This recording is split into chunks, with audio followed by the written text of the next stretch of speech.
The dust is now settling after the tragic death of Sharkwater man Rob Stewart, but the whole story around his death still stinks. So I decided to do a bit of digging, and the further I got, the murkier the story gets.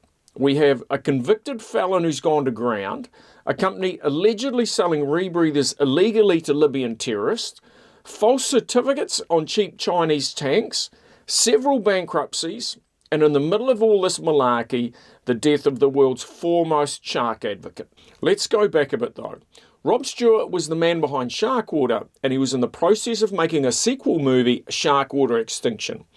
While he was well experienced on scuba gear, he had only recently started training on rebreathers. Now, I don't claim to be a mixed gas expert. I've trained on oxygen military rebreathers and run some missions with them.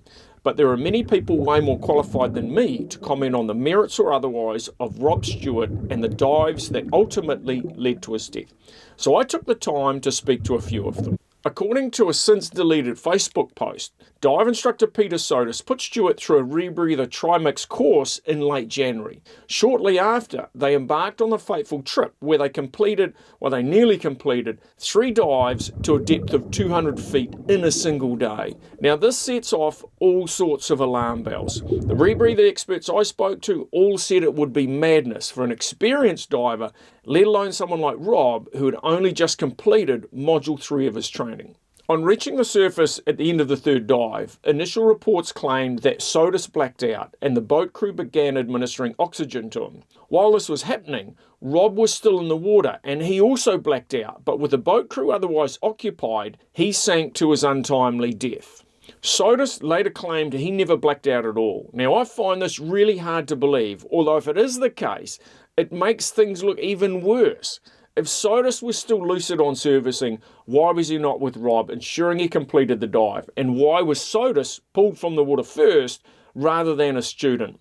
The narrative here just flies in the face of diving safety, be it mixed gas, scuba, free diving, or any other kind of diving for that matter.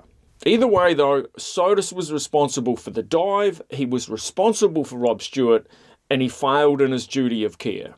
I googled this bloke Peter Sotis to look at his past and was pretty shocked at what I found. Firstly, he was involved in an armed robbery of a jewellery store and had been on the run from police. When finally caught, he was found to be using 5 different aliases.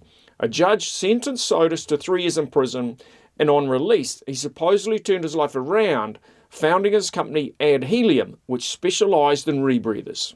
According to recently filed court documents, however, a former company director alleges Helium has been selling Chinese dive tanks in the US with fake CE certificates. Even worse though, the company is alleged to have been selling kit illegally to Libyan terrorists. In court documents filed, Helium was advised by US authorities last year not to sell any hardware to a Libyan who had been suspected of terrorist activity. However, it now seems that this sale went ahead anyway.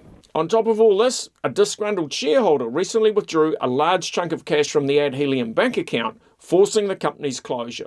Several of the company directors, including Sotis himself, have since filed for bankruptcy, and who that leaves out of pocket remains to be seen.